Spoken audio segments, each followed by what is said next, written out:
Hey Russian everyone, Revolution today let's discuss about 1917. Russian Revolution. So let us see about the background history of Russia. Russia was administered by Romanov dynasty since 17th century.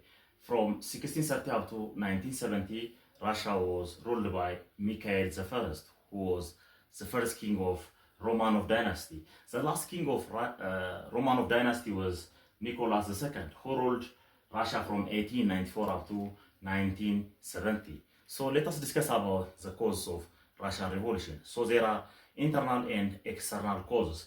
Internal causes like political insecurity and political problem. Second one is economic crisis like inflation.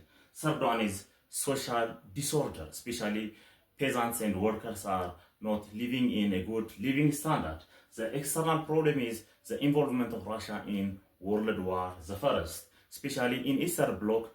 Russia mobilized large number of military but confronted with Austria-Hungary and Germany and finally defeated by the two allied power. So this finally leads opposition against the Nicholas administration. When we see the phase of Russian Revolution, the first phase is the February 1970 revolution. It was successful by withdrawing the Nicholas administration and replaced by provisional government. But provisional government was not also able to administer Russia for a long period of time because could not withdraw Russia from World War I. Finally, the second phase was started. It was the 1970 October Revolution. So the provisional government also replaced by the Bolsheviks leaders in 1970.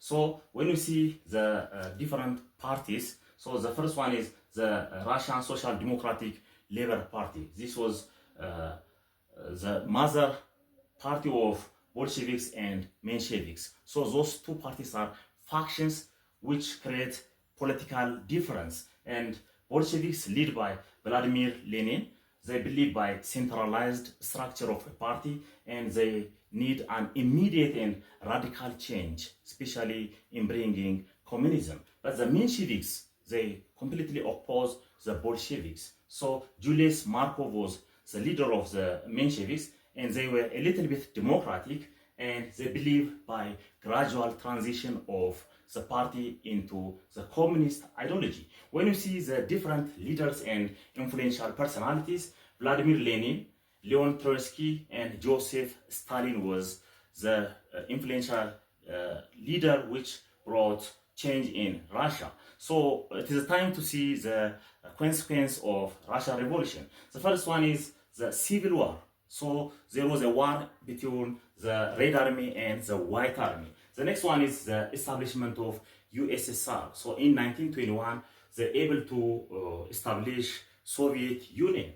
The third one is the political consolidation. So the Bolsheviks become one state party and the other one is economic change. So new economic change was implemented, especially nationalizing industries and redistribution of land was implemented. So the other one is an international impact of the communist movement all over the world.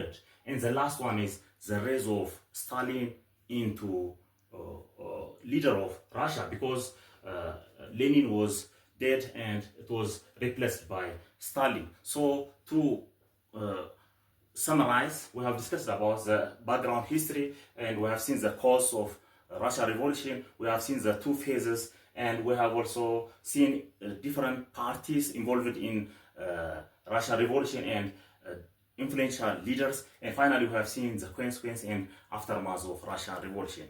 Thank you for your attention.